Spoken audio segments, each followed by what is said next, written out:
Salve galera do canal para mais um vídeo, meu parceiro. Vamos reagir. Fute paródias. 0% habilidade, 100% de sorte. Aí ó, sou eu aí, parceiro. 0 habilidade, só sorte. Papo.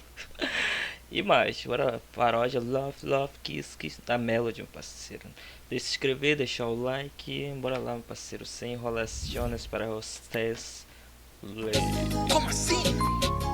Foi gol? É que tem Olha, jogador de que é sorte. muito cagado. Esse aí Que tá tira cagado sorte mesmo. cante, os malucos é largo. Isso é magia, os caras até se surpreende. Se a bola eles rolam, o vento contorna pra frente. Olha, o vento é caralho. Cagão bateu na trave, goleirão ficou Aí deu azar. quase parou no zagueiro, quase parou no goleiro. Cara, Quase que entra passou essa todo bola, mundo. acho que ela entra depois no replay. Isso foi sorte, sorte, sorte, tu nem quis. Mil sorte zero goleiro fez assim, ó. talento, eu vendo não quis. Isso foi sorte, sorte, sorte, tu nem quis. Eu.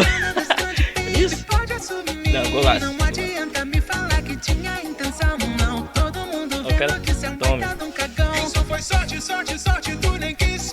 Não, mas o cara Mil foi sorte inteligente zero aí. talento, eu vendo não quis. Pô, na boca. Esterralando aí. O Henry nem chutou, nem se deu ao trabalho. Modric no descanso fez um gol deitado. Não, mas o Modric Santos ia mexeu ganhar aqui, o pô. gol de presente. O Cris nem viu a bola e a bola surgiu na sua frente. Goleirão pôs fé na trave, rebateu. Aí o goleiro fuleirou, Até o onde zagueiro. eu sei, tá com o pezinho de whey. Até no lance dos caras, sorte com 7 jogou pra você. Isso foi sorte, sorte, sorte, tu nem Ah, quis. foi ilusão isso aí nesse Mil jogo. sorte, zero talento, eu vendo não cris. Isso foi sorte, sorte, sorte, tu nem quis. Cagada das grandes. O cara driblou os dois no vento. Não adianta me falar que tinha intenção, não. Todo mundo vendo que cê é um baita de um cagão. Isso foi sorte, sorte, sorte, tu nem quis. Mil sorte, zero talento, eu Meu vendo Deus não do céu. cris. Ó, o Speed. Doidão. Que sorte, que cagão, que Pô, mas- cagão, que cagão. Isso aí foi o campo, fuleiragem do campo aí, bicho. Tu é doido, bicho. Cara, eu já fiz muito gol assim de sorte.